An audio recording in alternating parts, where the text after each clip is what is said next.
ವೀಕ್ಷಕರೆಲ್ಲರಿಗೂ ನಮಸ್ಕಾರ. ನಮ್ಮ ವಿಭಾವ ಯೂಟ್ಯೂಬ್ ಚಾನಲ್ಗೆ ತಮ್ಮೆಲ್ಲರೂ ಕೂಡ ಸ್ವಾಗತ. ಬಂಧುಗಳೇ, ಭಾರತ ಒಂದು ಅತ್ಯಂತ ಶ್ರೀಮಂತಿಕೆಯ ಸಾಂಸ್ಕೃತಿಕ ಹಿನ್ನೆಲೆಯನ್ನು ಹೊಂದಿರುವಂತಹ ದೇಶ. ಹಾಗೆ ಇದಕ್ಕೆ ಅದರದೇ ಆದಂತಹ ಶ್ರೀಮಂತಿಕೆಯ ಧಾರ್ಮಿಕ ಹಿನ್ನೆಲೆ ಕೂಡ ಇದೆ. ಹಾಗೆ ಪ್ರತಿಯೊಂದು ಹಬ್ಬ ಹರಿದಿನಗಳಿಗೂ ಕೂಡ ಅದರದೇ ಆದಂಥ ಅರ್ಥವಿದೆ. ವೈಜ್ಞಾನಿಕ ಹಿನ್ನೆಲೆ ಕೂಡ ಇದೆ. ಹಲವಾರು ಆಚರಣೆಗಳು ನಮ್ಮಲ್ಲಿದೆ. ಅದು ಇಡೀ ವಿಶ್ವದಲ್ಲೇ ಇಲ್ಲದಿರುವಂಥ ಒಂದು ವಿಶೇಷತೆ ಭಾರತದ ಸಂಸ್ಕೃತಿಯಲ್ಲಿ, ಪರಂಪರೆಯಲ್ಲಿ ಇದೆ. ಹಿಂದಿಯಲ್ಲಿ ಒಂದು ಹಾಡಿದೆ, ಅದರಲ್ಲಿ 2 ಸಾಲನ್ನು ನಾನು ಹೇಳೋದಕ್ಕೆ ಇಲ್ಲಿ ಪ್ರಯತ್ನ ಮಾಡ್ತೀನಿ. ಇಸಿ ಧರ್ತಿ ಕೋ ಸ್ವರ್ಗ ಬನಾಯ, ಋಷಿಯೋं ने देकरो बलिदान, उन्हीं के वंशज आज चले हैं, करने को इसका निर्माण. ಇದು ದೊಡ್ಡ ಹಾಡು. ಈ ಒಂದು ಭೂಮಿಯನ್ನು ಈ ಪವಿತ್ರಗೊಳಿಸಲು ಅನೇಕ ಋಷಿಮುನಿಗಳು, ಅನೇಕ ಚಿಂತಕರು ತ್ಯಾಗವನ್ನು ಮಾಡಿದ್ದಾರೆ. ಆ ಒಂದು ಹಾದಿಯಲ್ಲಿ ಇವತ್ತು ಕೂಡ ಅದನ್ನು ಉಳಿಸಬೇಕು, ಬೆಳೆಸಬೇಕು ಅನ್ನೋ ರೀತಿಯಲ್ಲಿ ಅನೇಕರು ಕಾರ್ಯವನ್ನು, ಅಂದರೆ ಅವರ ವಂಶಜರು ಅಂದರೆ ಎಲ್ಲ ಭಾರತೀಯರು ಅನ್ನೋ ಒಂದು ಅರ್ಥ, ಅದನ್ನು ಉಳಿಸಲು ಬೆಳೆಸಲು ಹೊರಟಿದ್ದಾರೆ ಅಂತ ಹೇಳುವಂತಹ ಅರ್ಥದ ಗೀತೆ ಇದು. ಇದು ಒಂದು ವೈವಿಧ್ಯತೆ, ಶ್ರೀಮಂತಿಕೆಯನ್ನು ಹೊಂದಿದೆ. ಕುಂಭಮೇಳ ಜಗತ್ತಿನಾದ್ಯಂತ ಬಹಳ ಪ್ರಸಿದ್ಧತೆಯನ್ನು ಪಡೆದಿರುವ ಕುಂಭಮೇಳ, ಅದಕ್ಕೆ ಅದರದೇ ಆದಂಥ ವೈಜ್ಞಾನಿಕ ಹಿನ್ನೆಲೆ ಕೂಡ ಇದೆ.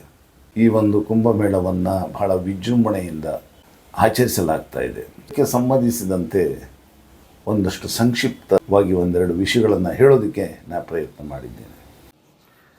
ನಮ್ಮದು ಸನಾತನ ಧರ್ಮ, ಅತ್ಯಂತ ಹೆಸರುವಾಸಿ ಮಹಾಪರ್ವ ಹಾಗೂ ಧಾರ್ಮಿಕ ಚಟುವಟಿಕೆಯ ಮೇಳವಾದ ಕುಂಭ ವಿಶ್ವದಾದ್ಯಂತ ಖ್ಯಾತಿ ಮತ್ತು ಪ್ರಾಮುಖ್ಯತೆಯನ್ನು ಪಡೆದಿದೆ. ಕುಂಭ, ಅರ್ಧಕುಂಭ, ಪೂರ್ಣಕುಂಭ ಮತ್ತು ಮಹಾಕುಂಭ ಎಂದು ಹೇಳಲಾಗುತ್ತದೆ. ಹರಿದ್ವಾರ, ಉಜ್ಜಯಿನಿ, ಪ್ರಯಾಗ್ರಾಜ್ ಮತ್ತು ನಾಸಿಕ್ಗಳಲ್ಲಿನ ಪ್ರತಿ 3 ವರ್ಷಗಳಿಗೊಮ್ಮೆ ನಡೆಯುವ ಮೇಳವನ್ನು ಕುಂಭ ಎಂದು ಕರೆಯಲಾಗಿದೆ. ಹರಿದ್ವಾರ ಮತ್ತು ಪ್ರಯಾಗ್ರಾಜ್ನಲ್ಲಿ ನಡೆಯುವ ಕುಂಭವನ್ನು ಅರ್ಧಕುಂಭ ಎಂದು ಕರೆಯಲಾಗುತ್ತದೆ. ಅದೇ ಸಂದರ್ಭದಲ್ಲಿ ಪ್ರಯಾಗ್ರಾಜ್ನಲ್ಲಿ 12 ವರ್ಷಗಳಿಗೊಮ್ಮೆ ನಡೆಯುವ ಕುಂಭವನ್ನು ಪೂರ್ಣಕುಂಭ ಎಂದು ಕರೆಯಲಾಗುತ್ತದೆ. 144 ವರ್ಷಗಳಿಗೊಮ್ಮೆ ನಡೆಯುವ ಕುಂಭವನ್ನು ಮಹಾಕುಂಭಮೇಳ ಎಂದು ಕರೆಯಲಾಗುತ್ತದೆ. ಈ ಮೇಳವನ್ನು ಗಂಗಾ, ಯಮುನಾ, ಸರಸ್ವತಿ ಪವಿತ್ರ ಸಂಗಮದಲ್ಲಿ ಆಚರಿಸಲಾಗುತ್ತದೆ.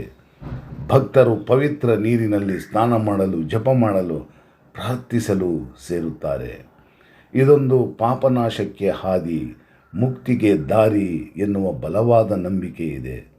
ಧಾರ್ಮಿಕ ಆಚರಣೆ, ಭಕ್ತಿಗೀತೆ, ಭಜನೆ, ಆಧ್ಯಾತ್ಮಿಕ ಚಿಂತನೆ, ಚರ್ಚೆ, ಈ ಎಲ್ಲ ಚಟುವಟಿಕೆಗಳು ಇಲ್ಲಿ ನಡೆಯುತ್ತದೆ.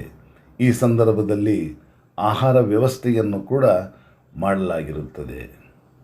ಬಂಧುಗಳೇ, ಒಂದು ಅಂದಾಜಿನಂತೆ ಈ ಒಂದು ಮಹಾಕುಂಭ ಮೇಳದಲ್ಲಿ 400 ಮಿಲಿಯನ್ನಷ್ಟು ಜನ ಭಾಗವಹಿಸುವ ನಿರೀಕ್ಷೆ ಇದೆ.